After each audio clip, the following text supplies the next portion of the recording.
Hitler's chief propagandist once said, "Repeat a lie often enough and it becomes the truth." ما تسمعوش كلام حد غيري. أنا بتكلم بمنتهى الجدية. ما تسمعوش كلام حد غيري. MashaAllah, brother!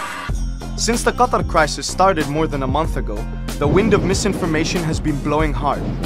What started as a media war between Qatar and its neighbors has come close to an actual war that could further destabilize the region, if not the world.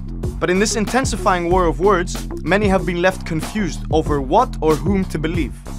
Does Qatar support terrorism? Has the tiny nation destabilized the region? Well, let's break it down.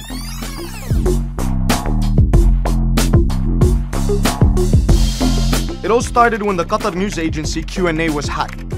Media outlets like Al Arabiya and Sky News Arabia ran a series of tweets quoting the Emir of Qatar. The statements included the Emir expressing his support to Iran and Israel, criticizing Donald Trump and Qatar's Gulf neighbors. Of course, the problem is there was no recording of him saying these things.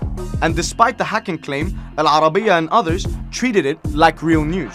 Al Arabiya even published an article with the headline, "Proof that Qatar's news agency was not hacked." The article included 4 points, no sources, and no hard evidence. So yes, not much proof.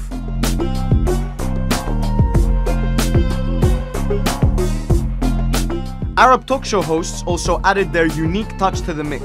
Just watch how Egyptian TV host Amr Adib seems to have continuously contrasting views. قطر لغايه قريب هذا شعب حر. عدد المعارضين اللي جوه السجون القطريه اكتر من الناس اللي كسروا اقامه. يعني انا شخصيا كعمرو ما اقدرش اقول معلومه ان قطر تمول التسليح. دور قطر في الارهاب. قطر الراعي الرسمي للارهاب في العالم. At this point, his audience was probably thinking, We are in deep shit. نحن في كرب عظيم.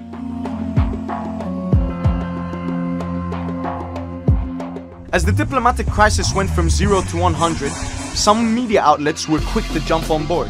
Egyptian state-owned Al Ahram ran an op-ed about how Qatar will not host the 2022 FIFA World Cup. Yet FIFA said that that's simply not true. Other baseless statements included Qatar funding Iranian-backed Houthi rebels, even though Qatar was a key part of the Saudi-led coalition fighting the Houthis in Yemen. Al Arabiya even went as far as claiming that Iranian revolutionary guards were in the Qatari Emir's palace protecting him. Last but not least, an analyst interviewed by Al Arabiya explained how Qatari stomachs cannot handle Turkish dairy products.